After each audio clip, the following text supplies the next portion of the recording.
Realistic night routine as an autism mama. I'd like to start off by saying that my routine may look different from yours, but that's okay because what works for us may not work for you. Most nights I'm home alone with my son, so realistically I have to give him the tablet, otherwise he'd be attached to my hip and I wouldn't be able to get anything done. For the longest time, I had mom guilt because I used to see a lot of autism mamas go on here and show their night routines that just look so organized, and some of them even incorporate nighttime routine visual boards. This is awesome for nonverbal kiddos, but honestly, it just did not work for my son. Now, in the beginning of his diagnosis, this was a really big struggle for me because I knew nothing about autism. And of course, the first thing I did was compare myself to all the other autism mamas. But eventually, I realized that it's okay to have a different routine because what works for one child may not work for another. And as soon as I stopped comparing myself and trying things that people said were going to work, my son started talking. I realized that when I was using PECS or sign language, my son knew he could get what he wanted by just showing mama a picture or using some signs that we had taught him. And although this was great in the beginning because he was nonverbal, after a while my mama intuition just told me that there was something else. There was something else that I needed to do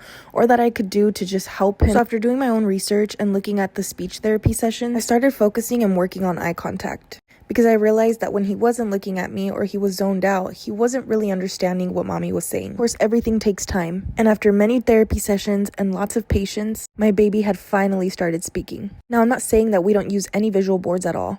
Visual boards, PECS, all of it is super helpful, especially when my baby's trying to find specific words to use. We use visuals and charts all the time, but just not for morning or nighttime or even when we potty trained, because that's not what worked for us. So I guess what I'm trying to say is stop comparing yourself and do what your mommy heart tells you is right, because autism is a spectrum and it doesn't look the same on everybody. And what works for one child may not work for another. Look in the mirror. Wow, we're bigger. Wow, you're beautiful. Bigger. Ready to go night-night? Yes. Say, I am beautiful. I am smart. I am kind. Yes. Okay, come on. Okay. Okay. Goodbye. Goodbye.